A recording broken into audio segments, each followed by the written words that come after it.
Smoke, mirrors, and the truth. Fred DeLorey, Perry Tsergas, coming right up. In Canada, you pay tax on delivery pizza, but not on frozen pizza? This isn't fair. Taxing restaurant meals hurts Canadians just trying to get by. It's time to make life more affordable. Food is food. Stop taxing what we eat. Remove the GST and HST on restaurant meals.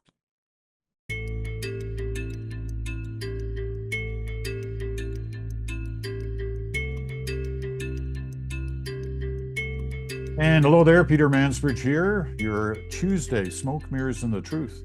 Fred DeLorey's in the house. So is Perry Tsergas once again filling in for Bruce Anderson, who's off in Scotland somewhere, traveling once again this week. So good of Perry to join us. Okay, 2% has never sounded like a lot. 2% of anything sounds like, 2%, not much. But for Canada and defense spending, 2% is huge. Different governments have tried for like decades to get to 2% of GDP for defense spending. I think it's early 90s was the last time we were anywhere near 2%. Well, today, after promising during the campaign we'd get there in 5 years, Mark Carney ups the game. He's going to get there this year. So that's a lot of new money they got to find somewhere. But he says it's critical. And a lot of people agree with that it's critical Canada ups its game on defense spending. So, Perry, you get a free pass here to start this off. What'd you make of this announcement today? Significant.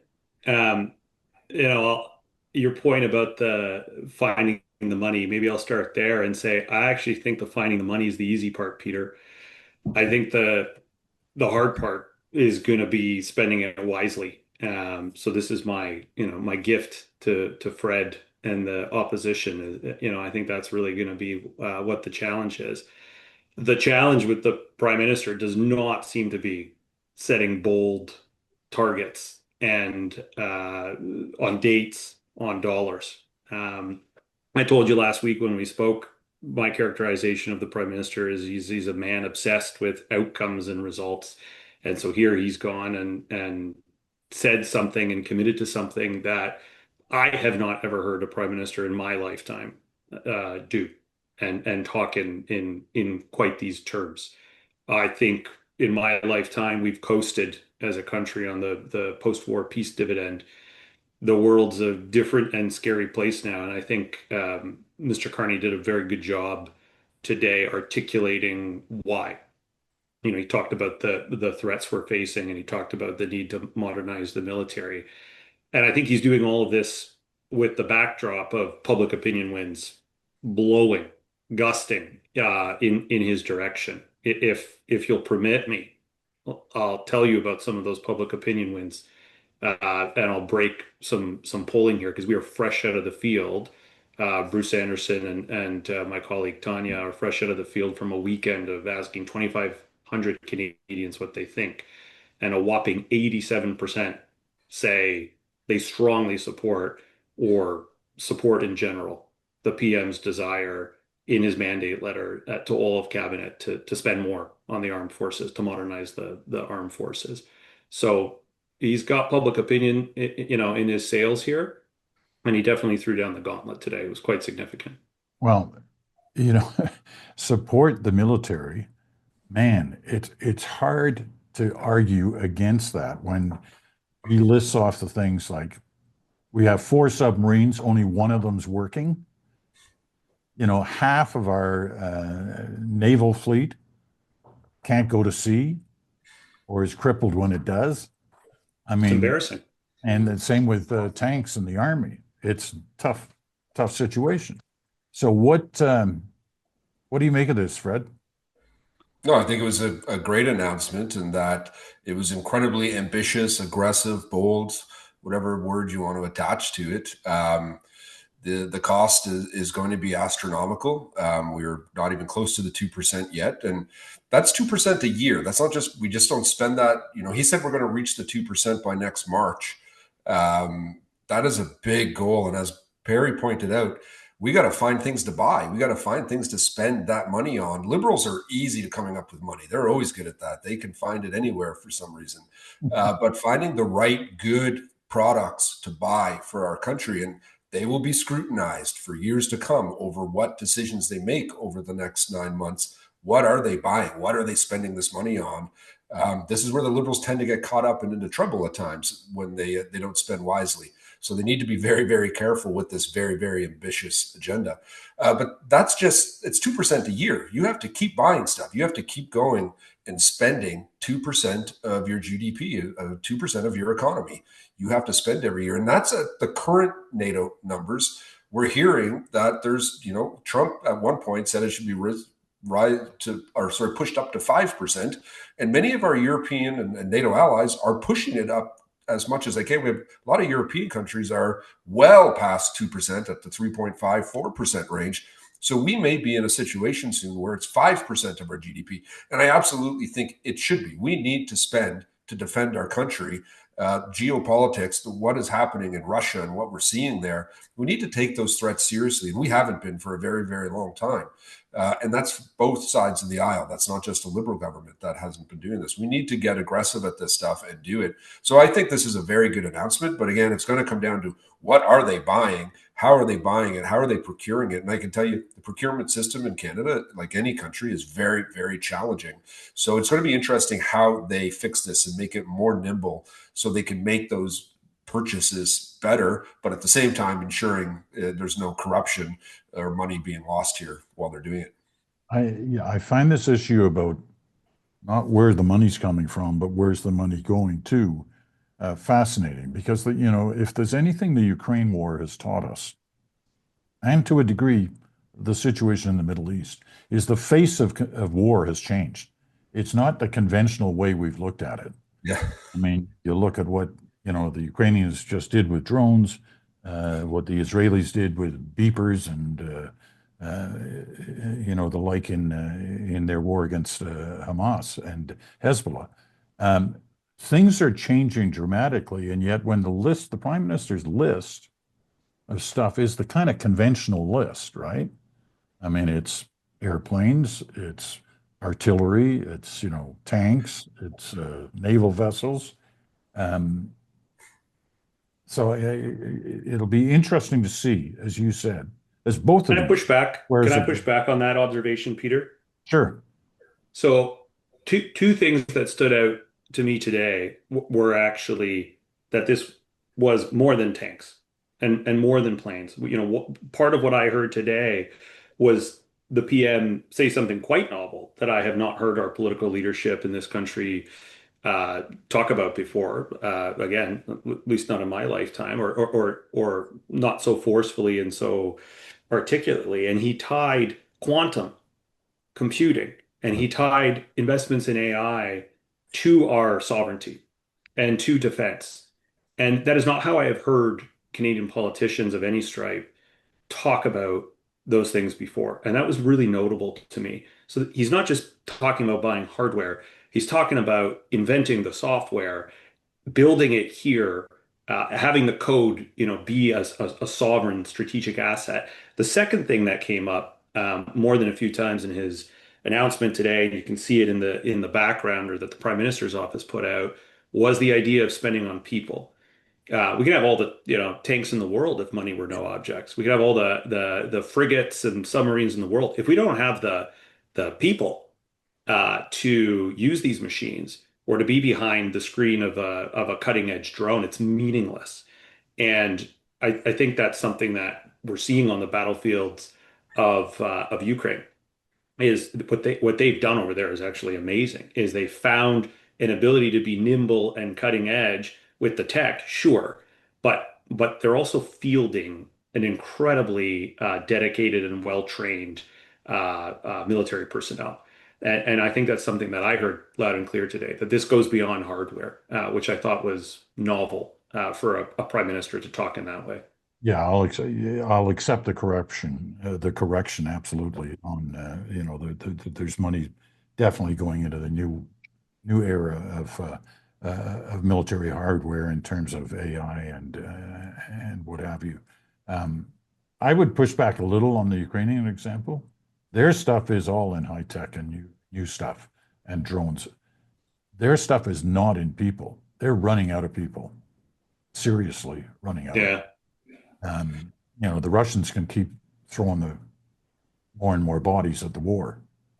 Ukrainians can't. They're having a hard time. They've got an older armed force coming in now, as a result of the age restrictions that are placed on some of their younger people. That simply there aren't any.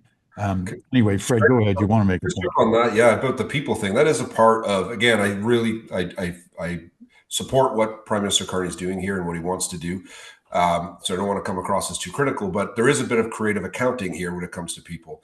They're now moving the Canadian Coast Guard and all their employees and all of their ships. That was a DFO, a Fisheries and Oceans Department. It's now moving under military. So that counts under our NATO cap as well. So it's a bit of creative accounting in that regard when it comes to people. Now, I would say just to check on the Coast Guard stuff, it only counts if you arm those vessels. Right. So I'm sure so that's a big change for the Coast Guard.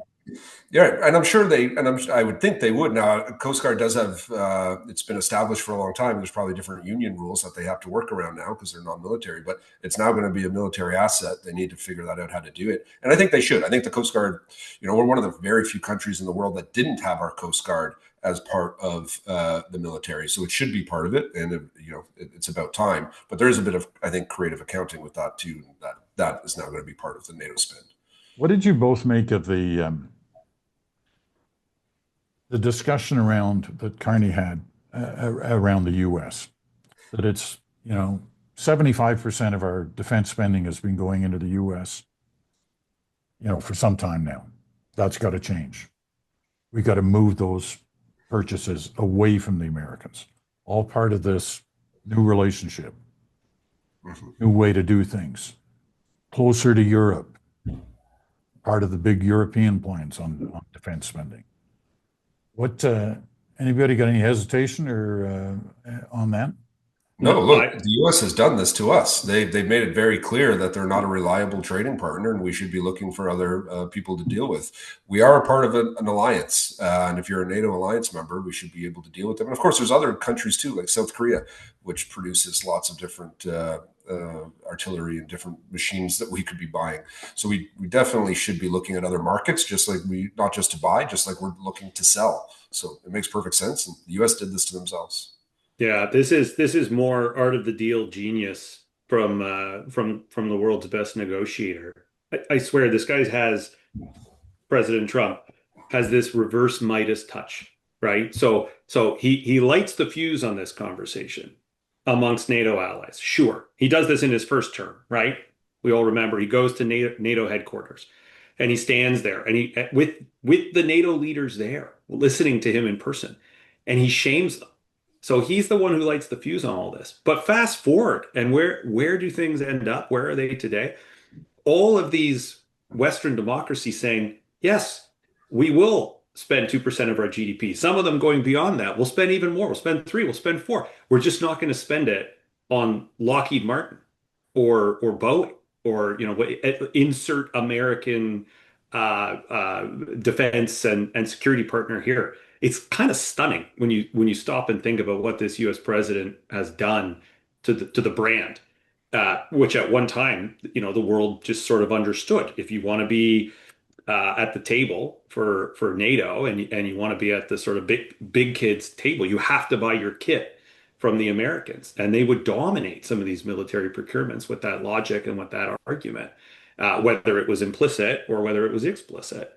And today you have prime ministers and presidents and defense ministers of these Western democracies saying explicitly no longer. And all of this as we head into the G7 in Alberta. I just find that utterly fascinating and like a fantastic turn of events from that moment of Donald Trump standing at NATO headquarters to today to see how things have evolved.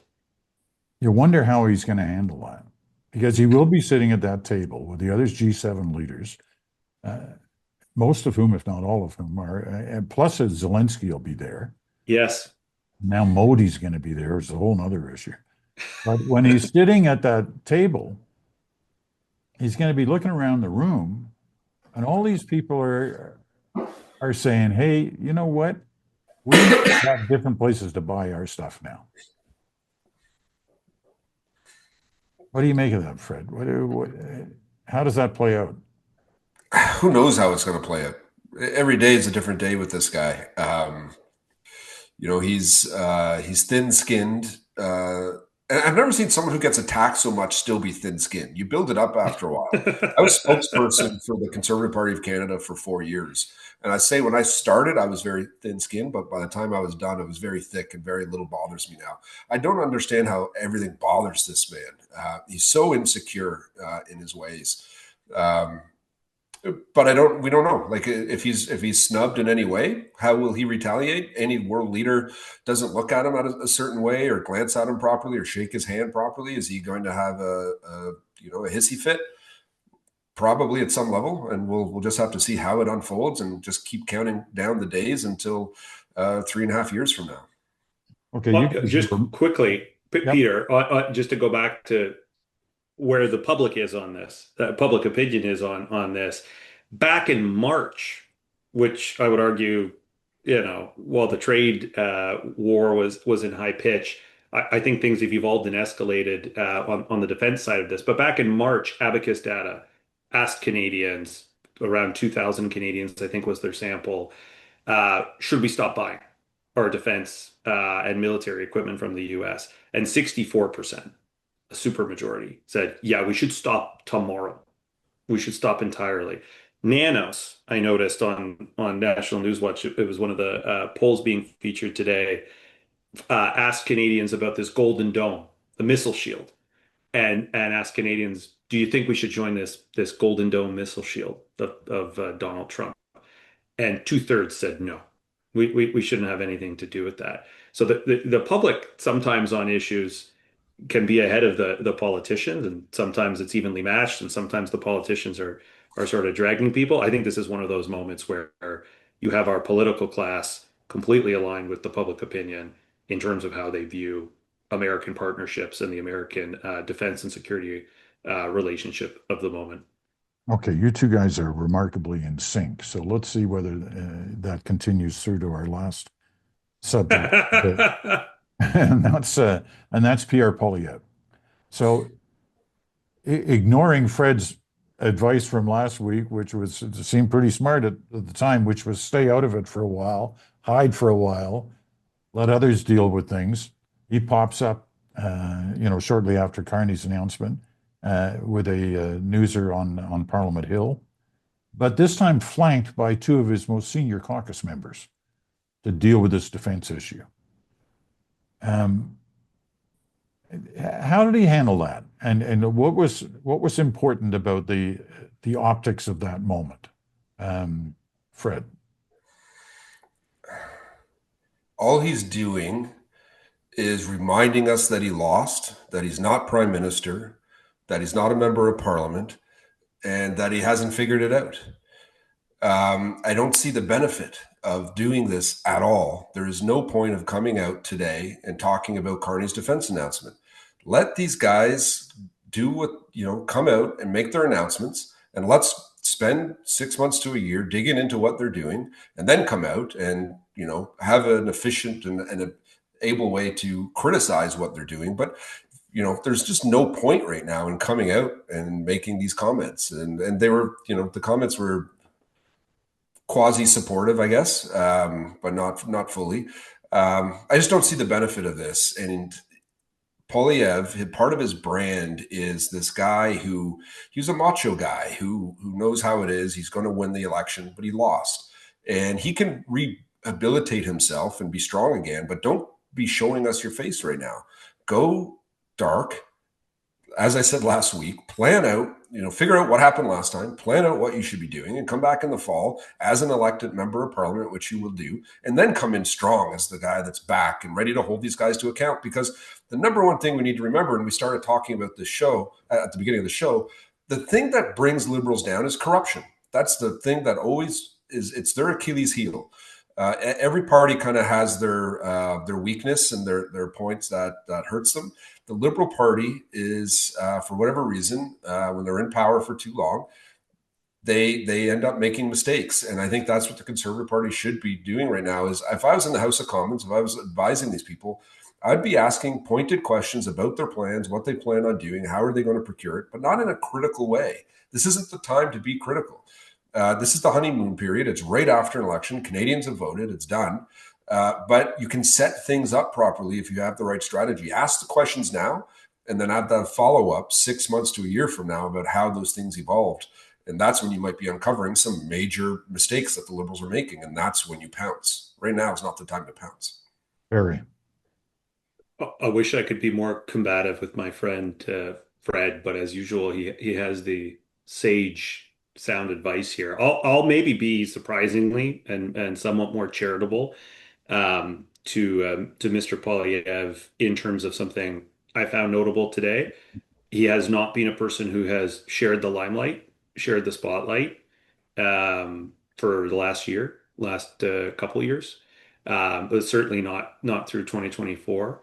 And so here he was flanked by two parliamentarians today who I will tell you have a great reputation of being smart, measured, prepared people. So to that extent, kudos, I suppose. I don't know. I can't speak to how much intention would have gone into that. But certainly it was notable to me as somebody who follows these things closely. And yet I still think the right advice is the advice Fred offered last week when we spoke and is raising again, which is this idea of go to ground, win, prepare, figure out, how you want to retool and come back swinging in the fall. Again, just to bring in some public opinion insight here. As part of this recent poll that we were in the field on this weekend, 67% tell us they approve of the government. This is not the time to be trying to score points or trying to navigate to a place where you think you're dominating Mark Carney. The guy's got wind in his sails. This government has the benefit of the doubt from voters right now. Mid-40s approval from people who tell us they voted Conservative. Right. Conservatives should be giving them give them more rope, give them more and more rope to hang themselves with. Don't be trying to step on their message when it just doesn't work. All right, gentlemen. We'll see who takes whose advice this time. Well, my advice is clearly not being listened to, and which is fine. It's not the first time.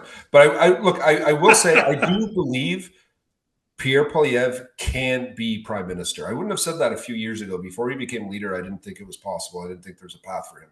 I will say I think he can become prime minister, but I don't know if he will become prime minister. And that's what he needs to figure out. That's where he needs to go to ground over the next number of months. And if he doesn't do it, then he's on the same path that he was been on. Well, he's got two things to worry about before worrying about whether he can become prime minister. He's got to win a seat, and he's got to hold on to his leadership. And those are both challenges. We'll see. All right, gentlemen. Great discussion as always. Thank you, Fred. Thank you. Yeah, fun again. Thanks for having me back. Hey, not a problem. Cheers, guys.